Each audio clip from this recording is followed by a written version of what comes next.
taxation basics in investments. So, I'll be covering various types of investment generally a retail customer does. The first one is bank deposits, followed by recurring deposits, then tax free deposits, public provident fund, equity, mutual funds, and tax free bonds. So, starting with tax bank deposits. So, for bank deposits, generally the tax is counted as a TDS, like tax deducted as source. So, basically, like if you get a rate of interest, let's say 8%, and you are in a income tax bracket of 30%, so they will deduct 2.4% of the interest. Then eventually we will be getting interest of only 5.6%. So that is tax deducted as source. Also, the you don't get any benefit in terms of the principal amount which you have given in the bank deposit under section 80C. Here I am talking the bank deposit, which is the fixed deposit. Okay, and the taxation based on interest rate and income tax bracket, which I have already told. Like if the rate of interest is 8 and you are in the 30% income tax bracket, so 2.4% will be deducted as a TDS. Eventually you will be getting only 5.6%. The second is recurring deposits. So basically recurring deposit in which like you decide before investing from the first month itself, like how much money you want to add every month, and you make a corpus of a recurring deposits. So let's say you add 2000 rupees of recurring deposit. So every month you need to invest 2000 rupees so that your recurring deposit is alive. So in recurring deposit you get tax benefit on interest. So like up to 10,000 rupees you won't be able to require to pay tax on the interest which you have generated. Above that you need to pay based on the income tax bracket which you are in. In recurring deposits also you don't get any benefit of the principal amount in section 80C, and as taxation is based on interest rate and income tax bracket for recurring deposits. The third one is tax free deposits. So basically many banks has come up with these tax free deposits. So in this basically generally the duration of this tax free deposits is of 5 years, and at the end of the 5 years you will be getting the principal as well as the interest. And the good thing about this is that you can able to claim the amount under section 80C up to 1.5 lakh rupees, which is the basically corpus which we get under section 80C maximum amount. And so which is a good thing, because other recurring deposits, the fixed deposits, you are not able to do this, but in tax free deposits you will be able to do this. So you will be able to park those money under section 86, so you won't be taxed for that amount. But as far as the interest rate goes, you won't be getting that benefit. You have to pay tax on the interest based on the income tax bracket in which you are. So the third one is public provident fund. So basically public provident fund is a special account in which you will be able to add money up to 1.5 lakhs as per the new regulation every year. And the duration is very huge, like you can say the duration is like for 10 years, 50 years based on the data which is there. And so up to 1.5 lakh rupees you will be getting tax benefit under section 80C for public provident fund, and there is no interest on the tax also. So the complete amount which you invest in public provident fund is tax free up to 1.5 lakh rupees every year.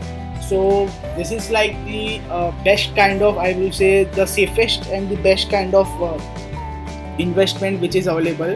So the returns are not as high as you can expect from an equity or a mutual fund, but the taxation angle, this is the best. Nothing can be better than this.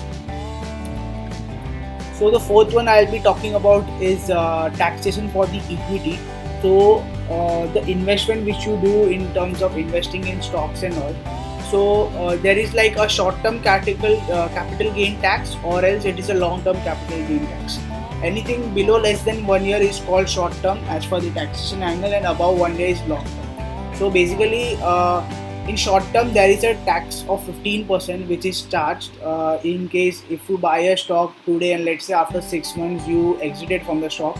So whatever the capital gain which you have achieved, let's say like you have bought a stock today at 200 rupees and you're selling at 250 rupees after 6 months, so for the 50 rupees you will be charged a tax of 15%, which is under short-term capital gain tax. As far as long term goes, long term there is no tax in the capital gain. And also government has come up with Rajiv Gandhi equity saving schemes.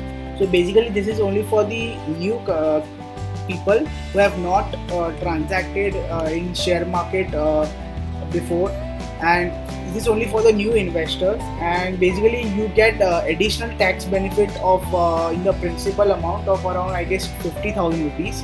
And but there are various conditions which are required to be followed, like the duration of the investment. The investment also should be done on certain kind of stocks only.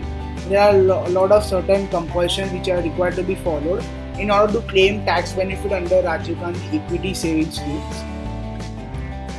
So then next I will be talking about mutual funds.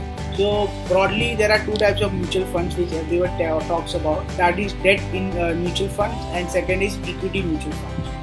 So for debt mutual funds there is tax under short-term capital gain as well as tax under long-term capital gain. But as far as equity mutual fund goes, there is a tax only in short-term capital gain, but there is no tax in the capital gain for long-term. So as far as taxation angle go, only in long-term capital gain you will be able to get tax benefit under mutual funds. So now I'll be talking about tax-free bonds. So basically in tax-free bonds, you basically invest in units in a particular tax-free bonds for a particular company, and the taxation benefits which we get in tax-free bonds are that the interest which you accumulate, there is no tax on that. So let's say if you have invested 1 lakh rupees and the interest rate is 10%, and at the end of 1 year you will be getting 10,000 rupees as interest.